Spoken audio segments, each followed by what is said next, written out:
रघुराज प्रताप सिंह का निजी विवाद सिर्फ घर की चार दीवारी नहीं, यूपी की सत्ता की दीवारों तक गूंज बनकर पहुंच गया।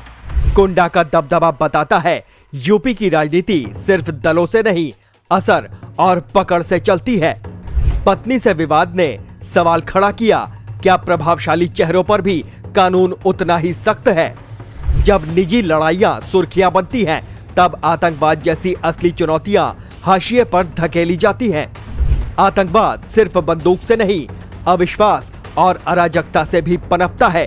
यही सबसे बड़ा खतरा है। संदेश साफ है, व्यक्ति कितना भी ताकतवर हो, संविधान और कानून से बड़ा कोई नहीं। हम तो बस यही कहेंगे कि हम अपने हक की लड़ाई लड़ रहे हैं और हमको कोई शौक नहीं था ये करने के लिए। बहुत मजबूरी में हमको ये कदम उठाना पड़ा है और मैं ही नहीं एक अकेली महिला हूँ कि जो चुप है, बर्दाश्त कर रही है। हमारी जैसी बहुत महिलाएं हैं जो चुप रहती हैं, बर्दाश्त करती हैं अपने बच्चों के लिए, अपने घर के लिए। उत्तर प्रदेश की राजनीति में कुछ चेहरे ऐसे हैं जिनका नाम आते ही सत्ता, दबदबा और विवाद तीनों शब्द एक साथ दिमाग में कौंध जाते हैं। इन्हीं में सबसे चर्चित नाम है कुंडा से विधायक रघुराज प्रताप सिंह, जिन्हें जनता और सियासी गलियारों में राजा भैया के नाम से जाना जाता है। वर्षों से यूपी की राजनीति में उनकी मौजूदगी एक ऐसे नेता की रही है जो ना तो किसी दल का मोहताज दिखता है और ना ही किसी सियासी लहर में बहता है। लेकिन जब निजी जीवन का विवाद सार्वजनिक बहस बन जाए तो उसका असर सिर्फ परिवार तक सीमित नहीं रहता, वो राजनीति, प्रशासन और समाज तीनों को झकझोर देता है। राजा भैया का पत्नी से जुड़ा विवाद कोई साधारण पारिवारिक मामला नहीं रहा। यह मामला अदालत, मीडिया और राजनीति तीनों के केंद्र में आकर खड़ा हो गया। पत्नी की ओर से लगाए गए आरोपों ने एक ऐसे नेता की छवि को चुनौती दी जिसे समर्थक दबंग लेकिन विकासपरक मानते रहे हैं। वहीं विरोधियों को पहली बार ऐसा मौका मिला जब वे राजा भैया के किले में सेंध लगाने की कोशिश कर सके। सवाल सिर्फ आरोपों का नहीं था, सवाल यह भी था कि क्या यूपी की राजनीति में प्रभावशाली नेताओं के निजी जीवन पर कानून और व्यवस्था समान रूप से लागू होती है। राजा भैया का राजनीतिक सफर बताता है कि वो सत्ता के गलियारों में किसी भी सरकार के लिए अनदेखे नहीं किए जा सकते। चाहे प्रदेश में सपा की सरकार रही हो, बसपा का शासन या फिर भाजपा का दौर, कुंडा का विधायक हमेशा अपने क्षेत्र में निर्णायक ताकत बना रहा। यही वजह है कि जब निजी विवाद सामने आया तो प्रशासन की भूमिका, पुलिस की कार्रवाई और न्यायिक प्रक्रिया पर भी सवाल उठे। समर्थकों ने इसे राजनीतिक साजिश बताया, जबकि आलोचकों ने कहा कि अब कानून का असली इम्तिहान है। अभी ऑर्डर तो हमारे पास आया नहीं है तो उस पर हम कुछ कह नहीं पाएंगे और हम तो बस यही कहेंगे कि हम अपने हक की लड़ाई लड़ रहे हैं और हमको कोई शौक नहीं था ये करने के लिए। बहुत मजबूरी में हमको ये कदम उठाना पड़ा है। और जब एक लड़की का जन्म होता है, वो जब बड़ी होती है, यही सुनते हुए बड़ी होती है कि लड़की पराया धन होती है, उसको दूसरे के घर जाना होता है। 20 साल की उम्र में लड़की की शादी होती है, पर्दा सिस्टम फॉलो करती है वो लड़की और अपने ससुराल के ढांचे में अपने आप को ढाल लेती है, ये सोच करके कि घर एक मंदिर है और घर को एक मंदिर की तरह बनाना है। 3 बेटियां होती हैं उस औरत की, उस महिला की, और फिर उसके ऊपर उससे ये कहा जाता है कि लड़के नहीं हो रहे हैं तो दूसरी शादी करनी पड़ेगी क्योंकि वंश कैसे चलेगा, लड़कियों से वंश नहीं चलता। वो महिला फिर बम्बई जाती है, अपना इलाज कराती है, 2 बेटों को जन्म देती है ताकि वंश चले और फिर अपने घर को एक मंदिर बनाने में लग जाती है। उसके बाद बाहरी औरतें घर के अंदर आना शुरू करती हैं, वो विरोध करती है, विरोध करने पर उसको घरेलू हिंसा का सामना करना पड़ता है। और ये कोई नॉर्मल घरेलू हिंसा नहीं, बहुत ज़्यादा घरेलू हिंसा, जहाँ पे अस्पताल तक नहीं भर्ती होने दिया जाता, ट्रीटमेंट नहीं होने दिया जाता, जानो कल की अखबार की सुर्खियाँ ना बने, उसको वापस बुला लिया जाता है बिना ट्रीटमेंट कराए कि घर में ट्रीटमेंट होगा। वो फिर भी चुप रहती है क्योंकि बच्चों का भविष्य माँ से नहीं, पिता से होता है। और मैं ही नहीं एक अकेली महिला हूँ कि जो चुप है, बर्दाश्त कर रही है। हमारी जैसी बहुत महिलाएं हैं जो चुप रहती हैं, बर्दाश्त करती हैं अपने बच्चों के लिए, अपने घर के लिए। यह विवाद उस समय और गहरा गया जब सोशल मीडिया और टीवी डिबेट्स में इसे सनसनीखेज ढंग से पेश किया गया।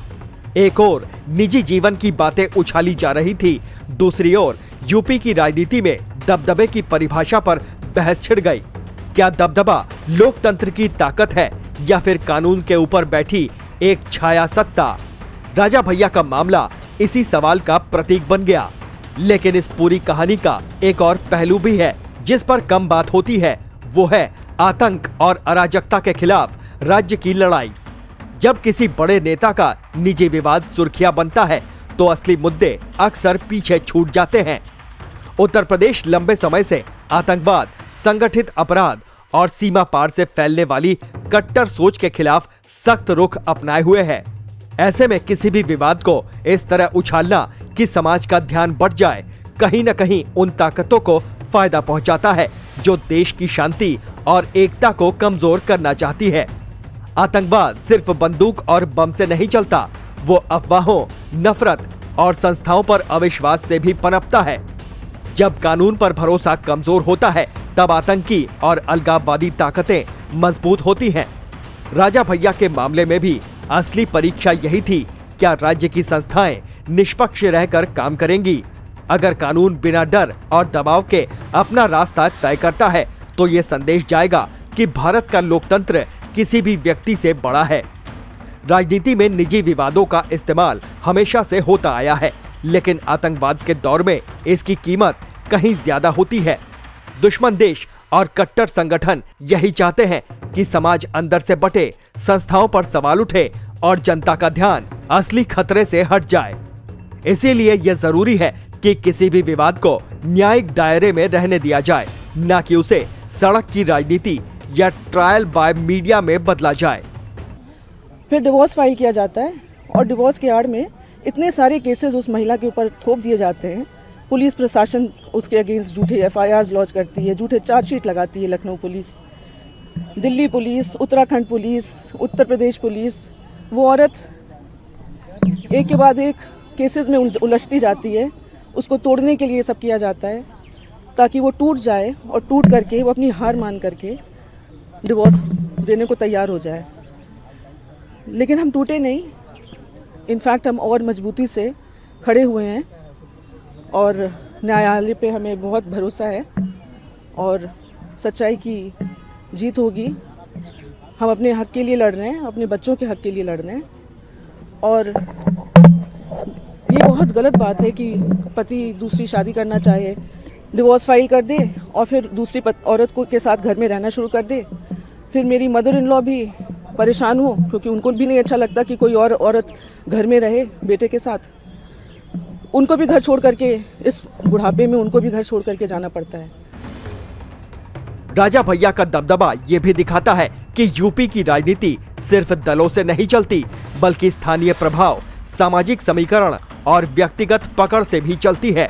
यही कारण है कि उनका मामला पूरे प्रदेश में चर्चा का विषय बना। लेकिन चर्चा के साथ जिम्मेदारी भी आती है, मीडिया की, राजनीति की और समाज की। जिम्मेदारी ये कि आतंकवाद और राष्ट्र विरोधी ताकतों के खिलाफ एकजुटता कमजोर न पड़े। आज जब देश आतंकवाद के खिलाफ जीरो टॉलरेंस की नीति पर चल रहा है, तब हर विवाद को उसी कसौटी पर परखना होगा। क्या यह मामला कानून के दायरे में सुलझ रहा है? क्या इससे समाज में अराजकता फैल रही है? और सबसे अहम, क्या इससे देश की आंतरिक सुरक्षा पर कोई नकारात्मक असर पड़ रहा है? अगर जवाब नकारात्मक है तो हमें संयम और विश्वास के साथ आगे बढ़ना होगा। राजा भैया की कहानी सिर्फ एक नेता और उनकी पत्नी के बीच का विवाद नहीं है। ये कहानी है सत्ता, कानून और लोकतंत्र के रिश्ते की। ये कहानी है उस परीक्षा की जिसमें साबित होना चाहिए कि भारत का संविधान सबसे ऊपर है। और ये कहानी है आतंकवाद के खिलाफ उस लड़ाई की जिसमें किसी भी तरह का भ्रम, विभाजन या अविश्वास सबसे बड़ा हथियार बन सकता है दुश्मन के हाथ में। अंत में यूपी की राजनीति और देश की सुरक्षा दोनों के लिए यही संदेश जरूरी है। व्यक्ति कितना भी प्रभावशाली क्यों न हो, कानून से ऊपर नहीं हो सकता। और जब तक कानून मजबूत रहेगा, तब तक आतंकवाद, अराजकता और राष्ट्र विरोधी ताकतें कभी सफल नहीं होंगी। यही इस पूरी स्टोरी का असली निष्कर्ष है। Team news watch India.